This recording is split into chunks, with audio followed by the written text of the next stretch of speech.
So I don't normally do this. This is a video response to a video that I saw recently. Do they even do video responses on YouTube anymore?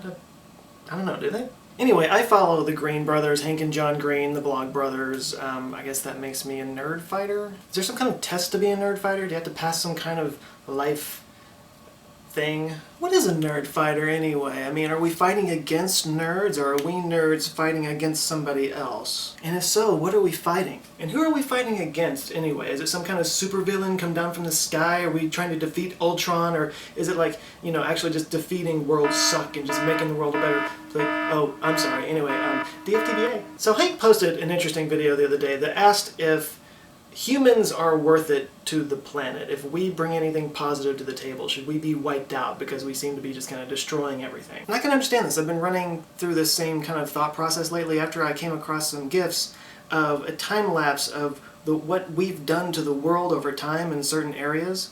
I couldn't help but notice as I was looking at them that they looked really suspiciously like time lapse of mold growing, you know, or a bacterial infection spreading, you know, like we're the mold of the planet, we're an infection.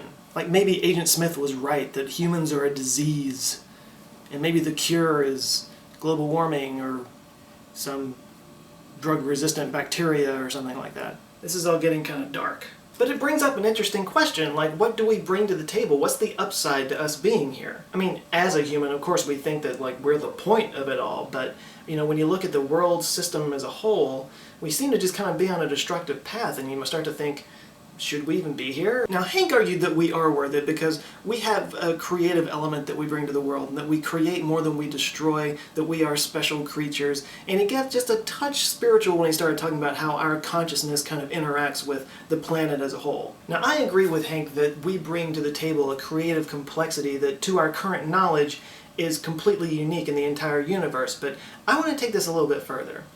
I would say that if we do have an upside, it's this. We are the way the planet, possibly the whole universe, experiences itself. Now maybe in some ways the planet was better off without us. It was doing just fine. It was teeming with all kinds of diversity of life for billions of years. But what good is any of that if there's no conscious being there to really fully understand it and experience it and appreciate the beauty of all the complexity around it? Now, to our knowledge, we are the only creatures that have an ability to be self-aware and conscious.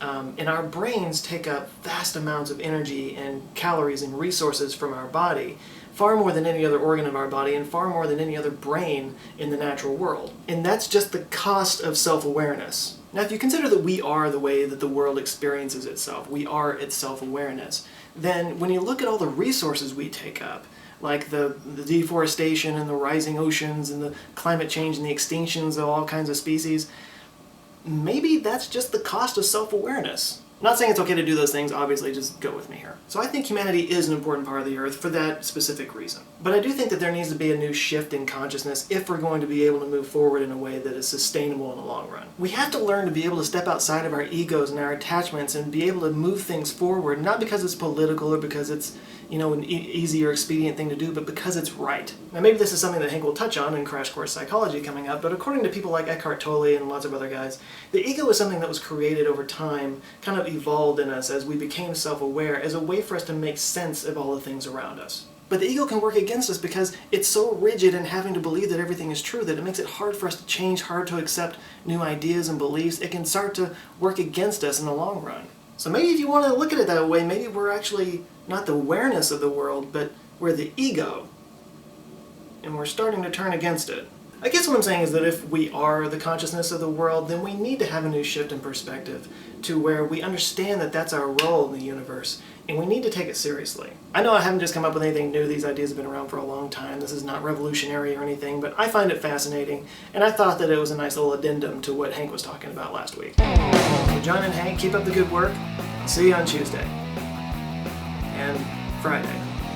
And on Crash Course Psychology and now Literature, whenever SciShow comes out. And when The Fault in Our Stars comes out next June.